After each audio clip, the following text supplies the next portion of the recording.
Hello and welcome to today's A-Team Group webinar on how to harness the power and potential of ownership data. My name's Sarah Underwood. I'm an editor here at A-Team Group and I'll be moderating the webinar.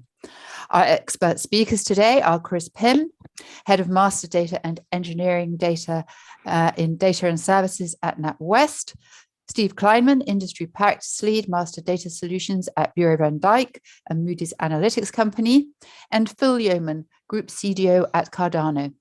I'll ask them to introduce themselves in a moment, but first a little bit of information to help you make the most of the webinar.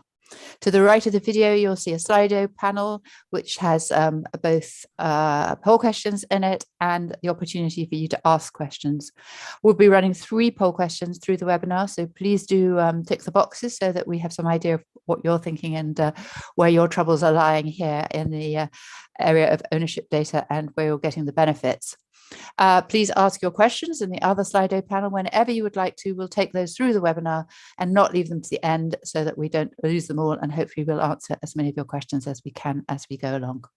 Well, that's certainly enough from me. So let's go over to our speakers. And Chris, please introduce yourself and tell us a little bit about your interest here.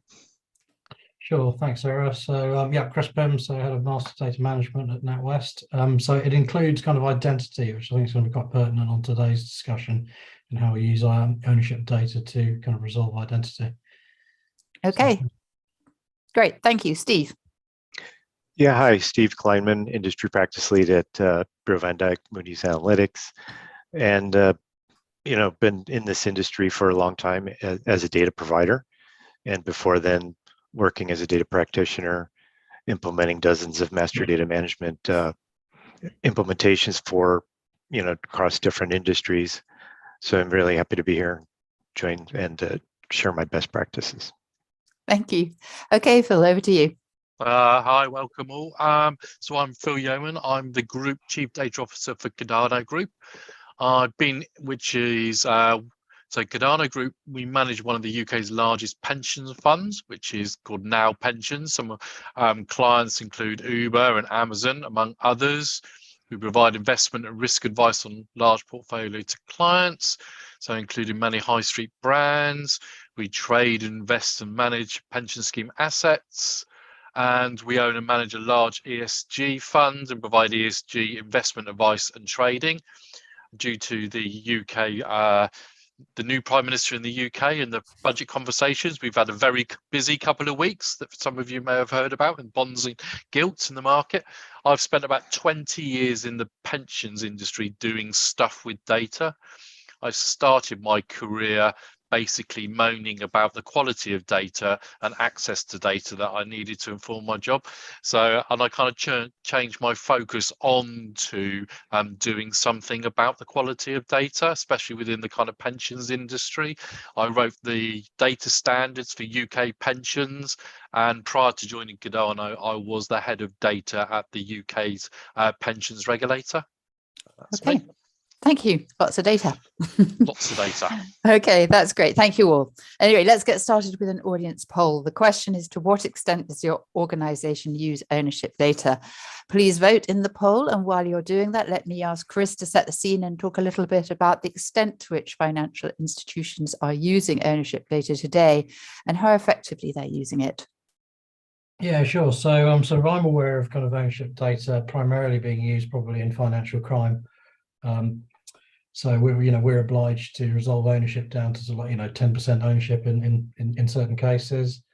I guess more recently, when we're sort of struggling with identity, because we're a legacy bank, we've got lots of sort of different onboarding journeys and servicing journeys for customers across lots of different systems, and those journeys are sort of capturing data at various different grains of detail, and various different sort of key data elements that we're sort of sourcing as part of those journeys. So increasingly, ownership data for me is becoming quite important to, as another reference point that I can use to sort of say that, yes, indeed, that this is in fact the same organization that we've got represented in kind of system A as we've got represented in sort of system B as well. So I think a bit of a mixture of traditional and what we'd call kind of entity resolution. Okay, that's great. Steve, you see a lot of clients out there, I guess. How do you see the progress being made, and what are people actually doing with this data? I think it's foundational to identity. and just understanding your exposure and opportunity with these counterparties that our financial services clients are doing business with. So, and really there's such a variety of use cases that it can be enabled through ownership understanding. So, and then ownership's a big word, right? There's different levels of ownership, as Chris said, down to 10%. We actually track it down to 0.1%.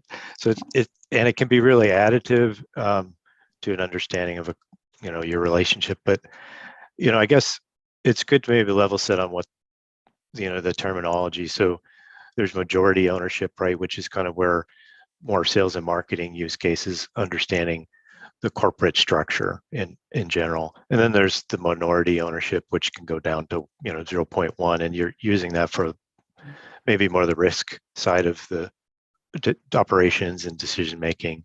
Beneficial owners then take it to that last level to understand your ultimate risk and mostly for compliance needs, I guess. So just that understanding that there's a lot going on in ownership, and they're getting more savvy in building these shell companies just under these thresholds that the regulations are dictating, so that they can fly under the radar. So, and then this is ownership, but then they call it corporate hierarchies in some spaces, right? And that includes their branch locations, not just the owned entities, legal entities. And then there's the whole scope of what a government, ownership is, right? So state-owned entities is a little bit different than, if you're looking at divisions and departments of government. So anyway, that's a long-winded answer to, clients are looking at this from so many dimensions. But it's valuable in so many ways. Okay, thank you. Let's see those poll results. Steve, perhaps you'd like to comment. And how do you see those results? Is that how you see the world?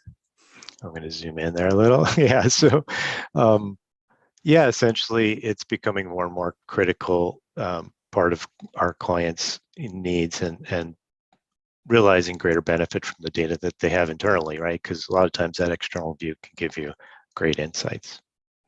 Okay, thank you very much. And so you're staying with you, and without detailing case studies as such, or use cases, I should say, because we'll come to those in a moment. What is the potential of ownership data beyond today's usage? Because obviously, as you say, it's used in many ways. It's not necessarily very well used, but what is the potential there? Yeah, I think, I find like for identity resolution, there's new technologies out there that are not just looking at when a new record comes through your system, the customer has a name and address, and so you try to match that to other reference data you have internally or externally. But then there's the relationships that can be exposed that can enhance that identity, making sure that you are in fact related to the same group or family.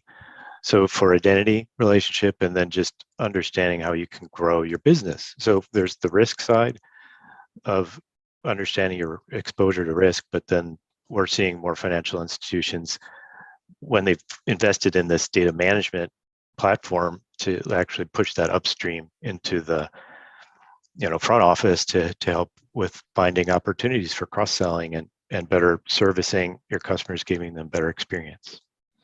Okay, thank you. Chris, as a practitioner, how do you see the potential?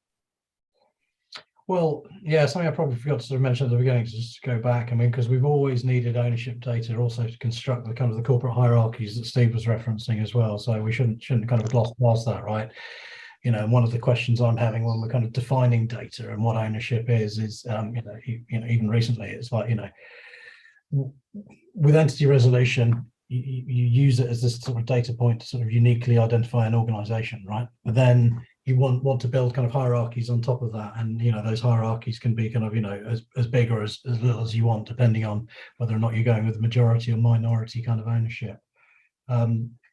So for it's certainly of interest to fraud at the moment. There's certainly fraud use cases for these kind of ownership models. There is the traditional kind of what we call the customer due diligence sort of CDD use cases of it. there's the legacy kind of, risk and finance use cases of it. So I think it's IFRS 10. I think I don't offend any finance people on the call, but you need that for consolidation of kind of group accounting. So I think it's kind of many and varied, right? But I mean, it's for me, fundamentally, it's about understanding your customer. And I'd be interested to hear from Phil actually what he thinks about the kind of emerging, I'm less au fait with this, but the kind of the ESG use cases of it, sort of sustainability. Okay, Phil, would you like to add there? Yeah, it's a funny. I was just about to mention that as well, Chris. I'm glad we gave me the prompt. Yeah, so those kind of environmental and social and governmental funds and investment. I think what I'm seeing at the moment is a real increase into what I describe as the look through into that kind of. So a lot of you may well think that you're investing in an ethical fund, but how ethical is it in reality? And really kind of looking through just to understand, especially when those things around sort of subsidiary companies and ownership and other companies. So increasingly, I think we will find that customers will be asking for more and more transparency around the actual how is that money being invested, who is the ownership of that fund, what companies are involved with that fund. So, and I think that's a kind of a lively debate we'll be having from now and going into the future, I think. Excellent, thank you. And coming back to you, Chris, and let's sort of focus in on a few use cases for data now. How can ownership data be used to improve risk assessment and identification of counterparties? We've talked a little bit about ID. So risk assessment and identification very specifically, we have touched on these. How does this work?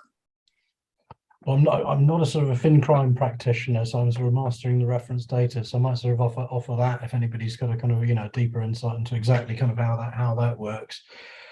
I mean, but yeah, I mean, sort of I think I was probably covering it before, not to rehash old ground. I mean, but if we understand who ownership of a company, then we're able to sort of with a fraud use case, for example. If we've got somebody who's a director of a company or an owner of a company, they're living at the same address as some other company and stuff like that, then I know that kind of use case is being used to sort of look at sort of potential kind of bad actors and shell companies and things like that. So bit of a slightly woolly answer there, but some colleagues of mine would probably be better placed to answer that. But don't worry, Steve, you tell us how you see this in terms of risk assessment and identification of counterparties.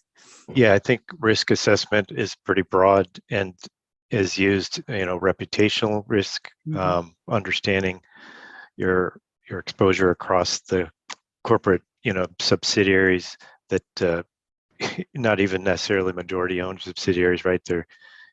So there's due diligence, and then there's just simply monitoring changes, right, that occur across these external organizations that you may not be aware of. So when something gets into the state-owned bucket, you need to treat that customer differently. That's not something you did personally in your relationship, but it's happening out there.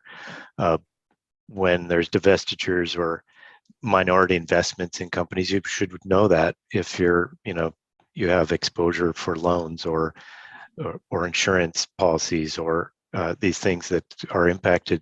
They impact your policy, pricing. There's so much that from a risk perspective, and then the ESG space for suppliers, right? So it's one thing to look at a supplier, but to look at the rest of their supply chain that they have, understanding that more holistically through those relationships. Okay, thank you. There's a lot of data in ownership data. So Phil, what's the sort of governance issues here? Oh, that's a good question, I think, around the governance. So from my perspective in sort of my business, we have sort of Cardano covers anything from information about companies through to the type of financial instruments that are being used within the marketplace. And what I've found is you've got different areas of the business using ownership data, and what I'm trying to do is to sort of consolidate that picture across the estate. So making sure that where we are using the data is consistent and used consistently. And where we found trends and information around kind of data and ownership. And the problem, one of the things that we have in pensions, for example, is that we often look to see what the actors are in the marketplace. Maybe there's some bad actors in the market, and see whether they're influencing pension schemes. It's the ability for everyone across the organization to be able to access that information sort of at the right time, be able to trust it, to be have some put some value and into that data and make sure it's reliable for them. Okay, fantastic. Chris, how do you implement data governance for this kind of data? Well, I think we could have touched on sort of ownership before the call started, actually. So, I mean, what we would do is that sort of we'd first of all kind of enshrine it as what we call a key data element, which brings it into the scope of our kind of policy. You know, and then there's the traditional kind of activities that we'd want to kind of do around that, right? So understand the kind of the lineage, the journey of the organization, where are we sourcing it from, you know, making sure that we are trying to master this sort of stuff centrally, you know, so that we're not creating different enterprise versions of the truth of this stuff. So I think that there's some basic bread and butter, you know, data quality rules that we want to kind of deploy on top of it. So you know, I suppose nothing particularly kind of new or exciting there, but it's just general good data hygiene. You know, what is it? Define it. You know, what do you mean by kind of ownership? You know, who owns those kind of definition? You know, who's going to be the main, if you like, producer owners of that data? Who's consuming it? Are they consuming it for the right reasons? So yeah, I could probably bore you for hours on the subject, but does it give a bit of the flavour of the kind of things that we need to deploy in that space? Just to add to Chris's point there, one of the things that we've got, I don't know others in the audience on the panel have had this, is the development of data lakes means there's a plethora of data that's in there. You know, Howard, and it's understanding what is that kind of model of that data, who has access to that data, who is the owner of that data, as Chris said as well. So who's actually defining what good looks like in terms of that data, who can actually access it, what context is it used, what's the timeliness of that data. I think Chris covered about the lineage as well. It's really interesting to see the journey from where it's sourced to actually how it's used and consumed, and it may actually leave your organization as part of a report, and do actually understand the journey and the life cycle that data has gone through, and you sort of can trust that. So someone comes back to you and says, where on earth did that table come from, or that data come from? You can actually answer that question. Yeah, for sure. I'll probably come back to the missing data later on, but meantime, let me come back to you, Steve, to spend a little bit of time on additional kind of use cases for ownership data that are emerging in financial services. You mentioned a few earlier, but if you could sort of build out on those and any others. Yeah, so I think that, you know, it's like a Swiss Army knife for ownership, and the way that companies are using it is just so different, right? Sometimes, and it's hard because what's your point of reference? There's, you know, we have legal ownership, we have locational, you know, branch locations that roll up to headquarters. We have a domain. You know, if you think about the digital world, there's domains out there that aren't legal entities, but they're all related to that main entity as well. And so how do you make sense of that? Govern it. You know, you have to own it. Make sure you're defining what the rules of engagement are with that data, and then what I see kind of emerging is that you have the reference data and you have your internal view of that data, and keeping a more of a virtual view on top of a reference view. So, because data is changing on the outside all the time. So keeping that legal reference data as a source of truth, but then creating virtual views for different use cases. So sales and marketing might look at things in one way and go to market with customers, grouping different global ultimates into one, right? Bank of America has all these entities across the globe, and just because they're 49% owned doesn't mean they're different family. They're really, you know, you're dealing with one customer. And then there's, you know, the legal view, and then there's the digital view, and then, you know, service. So we got customers in the tech space that, you know, have to go out and service the clients, and understanding that view is very different than how finance does billing for that client. So it's what I see as best practice is having a single source of truth in your master data hub, but allowing for maybe the sales and marketing view, and then a virtual view that can be flexible to different use cases. But whenever the underlying data changes, these other use cases are made aware of that, right? You're not going to reorganize your sales organization every time a merger and acquisition occurs. They have contracts that they have to maintain with those clients through that transition. So they may only change that every few months. So that's what I'm seeing, is a lot of different use cases for the data. Okay, that's interesting, because it was only sort of less than a decade ago, I would guess, that ownership data even kind of crossed people's minds in a big way, and truly its value, and the stages along the way, and the hierarchy stuff and all of that sort of thing, when people really began to realize how important it was. And now plenty of use cases. Thank you, Chris. What would you say there about use cases? Are there other things that NatWest wants to do with the data? With the ownership data, no, I mean, I would sort of say yes, whilst it's recent, but things like the consolidation of group accounts has been around for a long time as well, right? And I think that's based on 20% controlling interest in the country. You're obliged to kind of group it together. So, it's kind of yes and no, right? There's probably a more recent drive with AMLD4 and AMLD5 to start sort of, resolving kind of ownership, on our customers, but for ourselves, for the purposes of the reporting that we do ourselves, been around probably a while longer, I would sort of say. But yeah, I think it's predominantly, I mean, if I reflect on how we're using it in the organization today, as I said at the top of the call, it's mainly being deployed in that sort of, that compliance space, with half an eye on what's going to happen with the ESG stuff that Phil was referencing. Okay, that's great. Thank you. Let's take a quick pause for another poll question, if we may. And this one asks, what are the challenges of sourcing and integrating ownership data at your organization? You can tick as many of the boxes as you like. And while you do that, let me come back to Chris to tell us how he sees the challenges of sourcing and integrating ownership data and what he's done to overcome these challenges. Sure, thanks very much. What I would sort of say, I think the challenges of sourcing it is make sure that you kind of model this stuff properly. I can't stress that enough, and make sure you kind of get your definitions right. Steve, I think you were kind of talking about, customers and people having different view on customers. Absolutely sort of see that in the organization. I think that there's I'm paraphrasing here, but I think, you've got an FCA definition, which is, somebody to whom you market sort of financial products and services. I think you've got the AML definition, somebody with whom we do business, right? So one's a subset of another. Practically kind of what that means is if you're talking to, somebody in sales and trading about a customer, they would see, Ford as a single customer, right?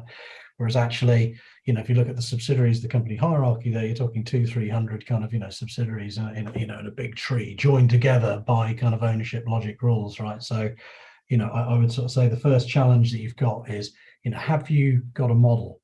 Are you able to kind of hang external data that you might be buying in off the right node in the hierarchy?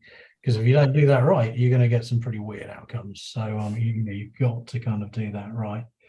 And also, just as I said, be super clear on the kind of the roles. What sort of type of ownership role have you got going on there? Is it, as you sort of say, majority, minority? There's some other kind of roles that you need to consider there. So, I would sort of say that's been the biggest learning. I'd probably like to sort of share with everybody, get that modeling right.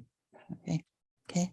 Steve, what do you see as people try to sort of ingest this data and source it and actually get to use it? I think as with any data set, the amount of change that occurs is dramatic and hard to keep on top of. So, and then which changes are material enough for you to manage manually for different use cases, right? So, perpetual KYC, you're just getting inundated with information, or AML, whether or not there's adverse media coming out, and then understanding which is a false positive because of the matching or what's really meaningful to your organization based on that ownership level.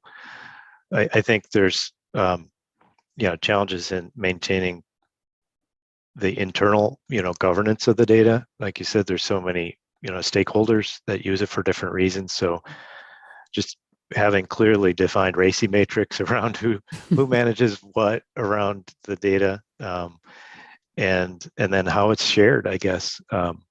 Having too many silos, right? If you're just focused on compliance, you're kind of missing out on the benefits of that information for the rest of the organization. So, okay, that's great. Phil, would you like to add there? Yeah, I was just going to add, I think is the same as Chris and Steve have mentioned. I think really understanding what your user case is for the use of that data informs the kind of data that you need. So for me, you've got your KYC checks, but at Cardano, we have companies and markets analysis that we need to understand. Deep dives into counterparties when we're trading with them to understand their kind of level of leverage. Global economics and how the markets are shifting, ESG I've mentioned already, risk performance and reporting, and regulatory compliance. They all use ownership data, but they all use it in their own unique way.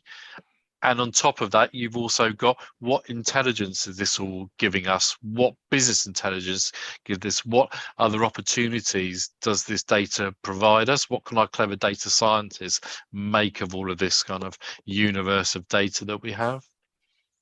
Okay, thank you very much indeed. We're going back a bit to Steve's comments on having the data and lots of virtual views of it to do different things. Absolutely.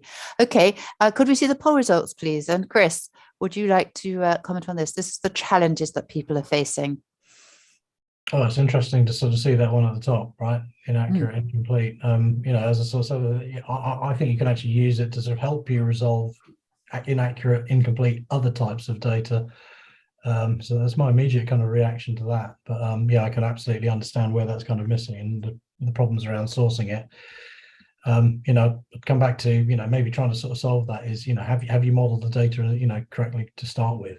Because if you have, then obviously sort of vendors out there will be vendor agnostic on the call, but vendors out there who can kind of help you enrich and embroider your core reference. But it's going to be a harder job if it's not in the right shape to begin with, so that you can attach this stuff to the right nodes in the hierarchy. Immediate thoughts on that, but that's by far away the biggest problem at the top there, isn't it? Okay, fantastic. Thank you everybody for voting, and let me come back to Phil to talk from a CDO perspective about the challenges of integrating and managing new data sets such as ownership data.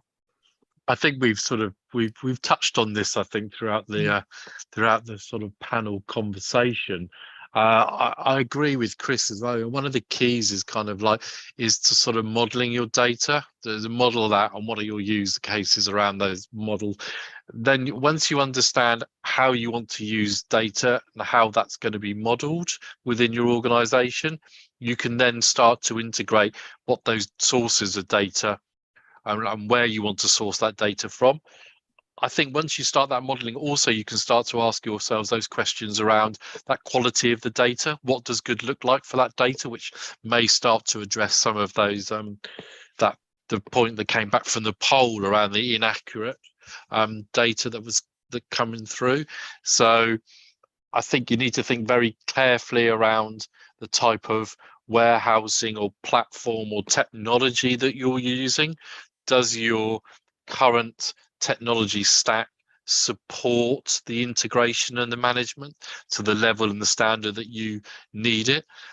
And I think that that view needs to be cast on, is it good enough for the business to use? And can the business use it?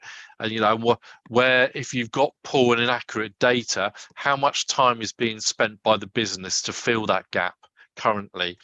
And can you fill that gap by having performative technology and data governance that enables you to have data that you can actually trust?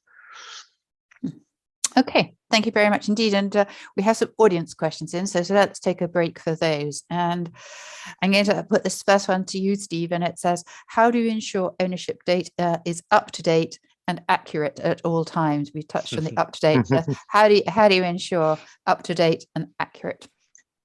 Well, yeah, given that that's one of the key challenges, it's really imperative that you do continue to get regular updates from your data providers on the data, but also to have a understanding that there's never 100% perfect, right? Can be the enemy of good. So you don't want to, but you need a partner that you can work with on that. So internally, you got data governance and data stewardship that's going to do research and try to understand if there's a gap in the data, how to fill it, or work with your data partner that can support that as well.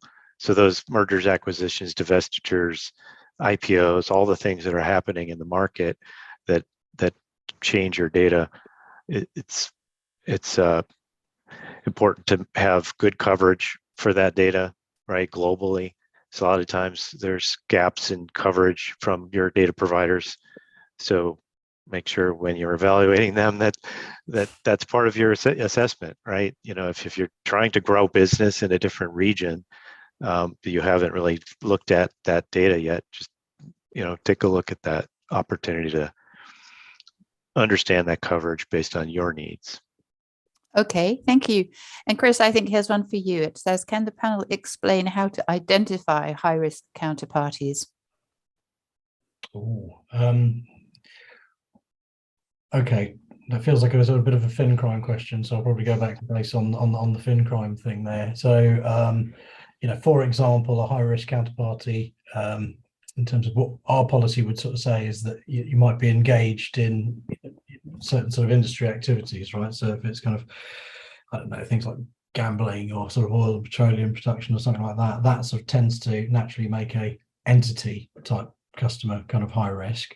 In terms of kind of individuals who might be associated with that, then I would suppose that's your more classic, they've been sort of subject to some sort of sanctions hit or, legal order or something like that. So when you're doing a screening on those customers, some certain hits on those individuals or organizations will also be kind of classified as high risk.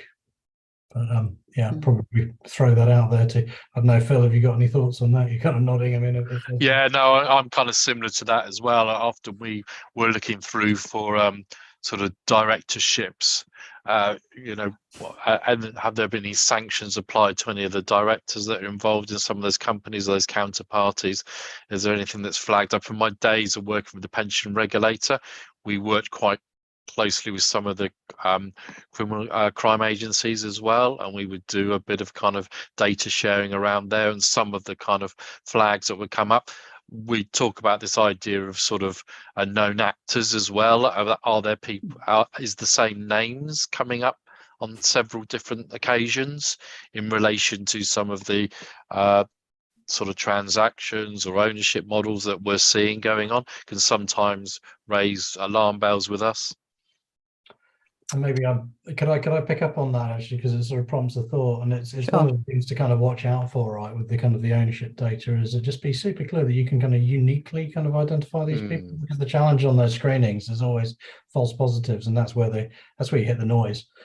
So make sure that you kind of, when you are working with your data provider or working with kind of free sources and stuff like that, that you've got a sufficient number of data points. You can split the difference between the two John Smiths, who might be, I don't know, in the same sort of area or a postcode or something like that. Just be super clear on that. That's the pitfall here, right?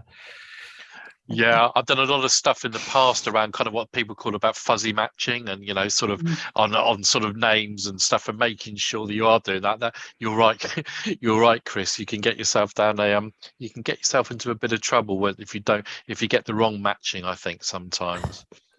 Okay, fine. Sorry, just one final thought. Yeah, sure. Also, with that, then cometh GDPR as well. So just exactly, a reason to hold it as well. So you want to get a sufficient number of data points, but then there's just a natural tension there with things like GDPR as well. So it's worth acknowledging that, right? Okay, Steve, another one for you, and I think we'll know the answer to this one, but I could be so wrong. It says, are there any standards attached to beneficial ownership data? And you've mentioned the 10%, 40%. Are there any standards that people can use and say, this is what we need to do? Those aren't standards, I don't think. I could be wrong. Yeah, I mean, there's regulations that vary based on industry and country and a number of other factors, but it's usually around that percentage of ownership. So first of all, having the percentage, it's not always there, and then having the evidence to try to understand the actual controlling ownership when you when you have these complex organizational structures, you have to do some math to understand, okay, so these indirect ownership percentages start to add up, and you can kind of make decisions around those. So yeah, hopefully that's a strength of ours. So helping you understand the indirect ownership and controlling capabilities of these either beneficial owners or corporate entities. Right. Can you just explain to anybody who hasn't heard before what the indirect ownership is and how that fits in? Yeah. So essentially, when a company owns a percentage of a subsidiary, but that subsidiary owns a percentage of another subsidiary, there's a chain of ownership that you may not have that direct, grandparent to grandchild sort of relationship, but you have an indirect one through the middle parent. And then you might have an entity that's a sibling of that grandparent, and so you then start to realize that they're in the same family, and maybe they have a family trust that they're owning, and then all of a sudden that controlling ownership becomes that family trust that all of a sudden has an underlying ownership across that whole family, and they become part of the percentage.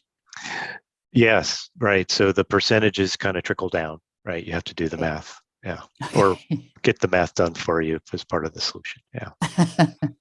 Excellent. Okay, coming back to you, Chris, with a similar one to the first one I put to Chris, but also sort of based on the results of one of our polls. It says beneficial ownership data is hard to complete sometimes.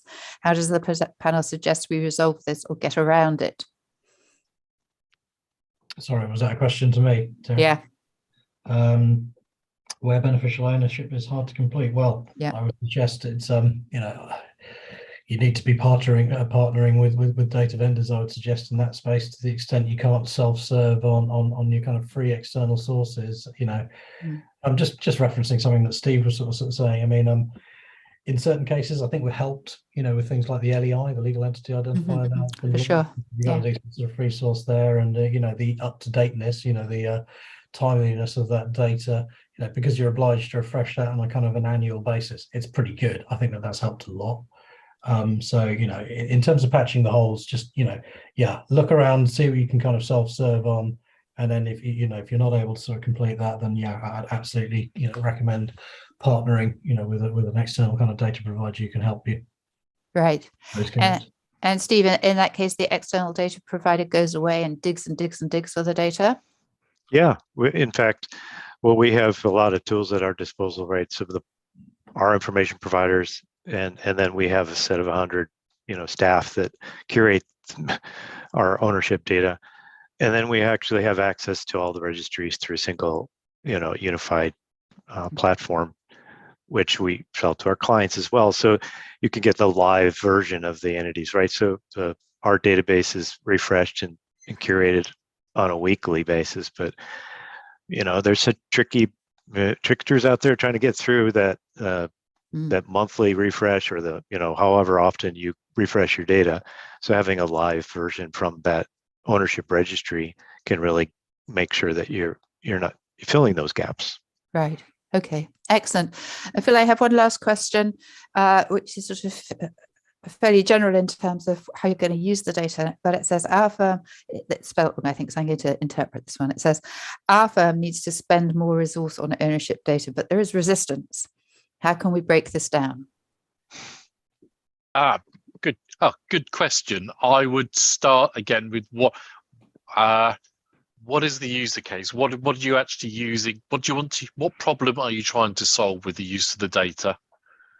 Then marry that to some of the analytics that you can drive through solving that problem. It may be that there's a huge amount of resource that's used to fill the missing gap because you don't have that ownership data. It could be that you're running with a high degree of risk and compliance risk because you don't have that data available to you. I would look then to, and it's never easy to do this from my experience, but to kind of monetize that as best as you possibly can, even if it's quantifiable in the level of it's risk in terms of compliance. There's a statutory risk, there's a reputational risk, and start to highlight that, and then produce that through your I would align that to risk, and then I would align that to, corporately, we've really got a challenge here. But in the abstract, I think it's hard for the decision makers and those that are going to spend money to really understand why I should invest money in this area, unless they can tangibly see what problem it's going to solve and what risk it's going to counter and mitigate. Okay. Would you add anything to that, Chris? Is that how you would go about it, to try and show the business case, demonstrate the business case, demonstrate the potential, the monetization of that problem? Absolutely. I think, kind of trying to do any kind of business case around things like reference data is very tough, because it's like here, street lights, right? Everybody wants them, but nobody wants to pay for them. So it is, kind of echo it. So just be super clear, on those kind of on those use cases, business benefits associated with them, and there will be multiple, right? So this is the thing, don't try and hang it on just one, see if you can kind of like be a bit creative, poll across the organization and, talk about what you need here, right? So your power as a collective, right? Okay, one more. This is not something I know about. You may do because you spend more time doing this. And the question asks, and anybody is welcome to answer this if we can. And it asks, would businesses like to see more countries adopting a data standard like the beneficial ownership data standard? Latvia, Armenia, and Nigeria are already in the process of adopting it. Is it something anybody's heard of? I've not heard of that. No? Yeah, more and more European countries are adopting this because of the AML and terrorism and all the things that are important as to understanding that ownership and sanctions, obviously. So I think Europe's well ahead of the rest of the world in that, and they're continuing to grow their governmental regulations and standing up the platforms to collect that data and putting in fines and things that enforce that. Okay. I think so. I was just going to add, from my experience as well, a lot of these emerging markets, if they want to attract investment, they're going to need to come up alongside the standards of the rest of kind of Europe and America in that sense. So and that's one of the biggest challenges that the emerging markets currently face, is how to get past the compliance police in your organization to say, actually, they aren't a counterparty risk or a credit risk, and they're someone we can invest in. So I think the way to get into the market is to start to bring yourself up to the standard that everybody else has set themselves. Okay, thank you for that. That's interesting. Okay, so back to my questions and everything else. But first, thank you to our audience for your questions, and thank you to our speakers for your answers. Let's run a final poll question here. It is, what are the business benefits of using ownership data at your organization? And again, you can tick as many of the boxes as are appropriate at your organizations. And while you do that, let me ask Steve how he sees the business benefits of using ownership data and the penalties of not doing so. Well, yeah, penalties are bad. You want to avoid the fines that are involved. And then there's just the reputational risk that aren't go beyond the regulatory needs, right? So just because they say 50% or 40% or whatever the percentage is, the press doesn't care. They're just going to say you've done business with, modern slavery, or you've done business with Russian oligarchs, or whatever, politically exposure, you might have. So definitely on the avoiding those risks is it's hard to quantify that financially, but certainly reputationally, it's damages your brand and your relationship with your customers, I guess. So that's the other part, is thinking about this on the positive side, is understanding what you can learn from your customer relationships to better serve them and give them a better experience.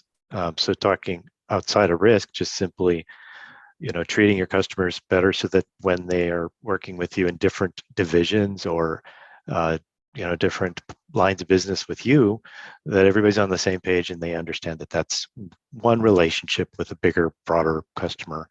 And then that gives you opportunities to maintain that customer for longer, grow those relationships through cross-selling and so forth. Okay, Chris, would you like to add to that? Yeah, I think we've probably talked about the disbenefits. I mean, some of the stuff that we're kind of thinking about as an organization is the ability to almost create kind of like hierarchies on the fly. So, typically as a bank, you might be lending to like a joint venture. So, I'll kind of make it up, but imagine that BT and Openreach kind of split, didn't they, years ago? But they might collaborate on some sort of a mobile phone type installation, and that would be the thing that you're lending the money against as an organization. So you need to be able to create these kind of sort of synthetic hierarchies that you would build on ownership data, right?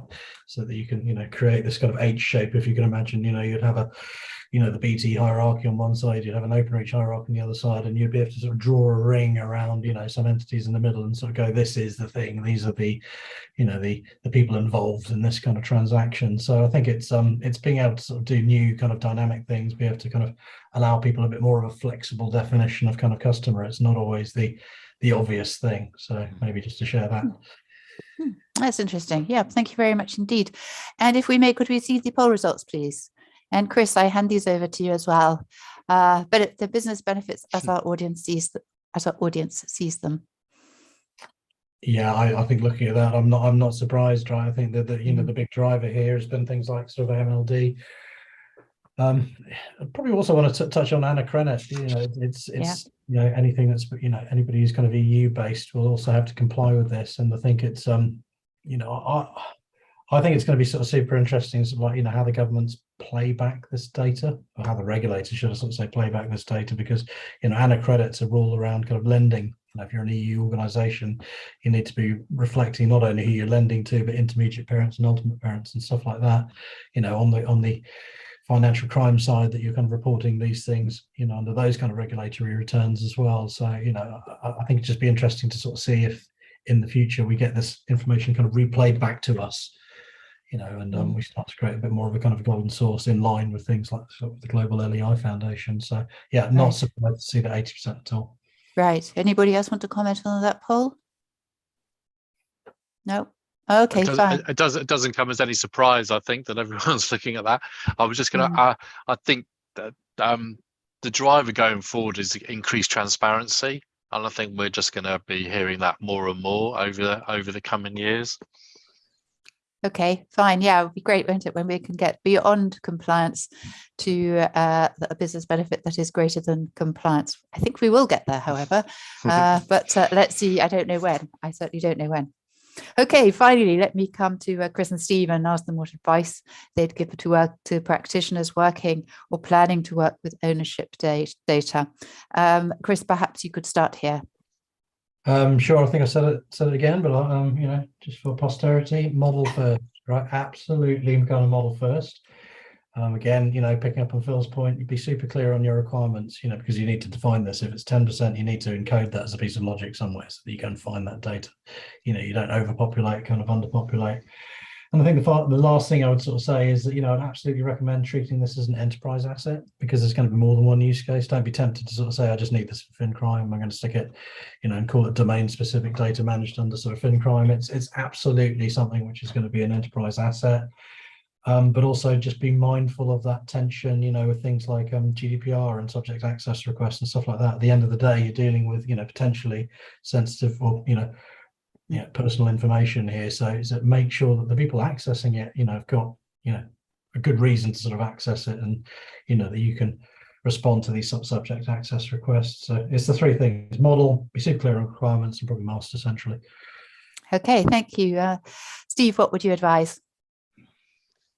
Yeah, very similarly. I believe that understanding the various definitions of ownership in the organization, because it is an enterprise asset, just understanding where the commonality is, where the disparity is, defining the different roles and responsibilities for managing that, and then you've got to use some technology, to manage this as well.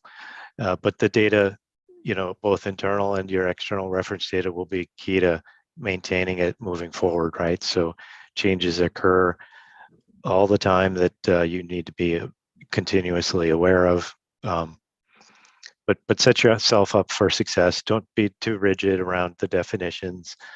Understand, that synthetic view or virtual view that, new use cases pop up all the time for ownership. And if you're unable to manage that, it becomes more of a challenge. So, obviously find a trusted partner that can help you with that. There's a lot of experience out there. Hire people and work with business partners that can help you with that.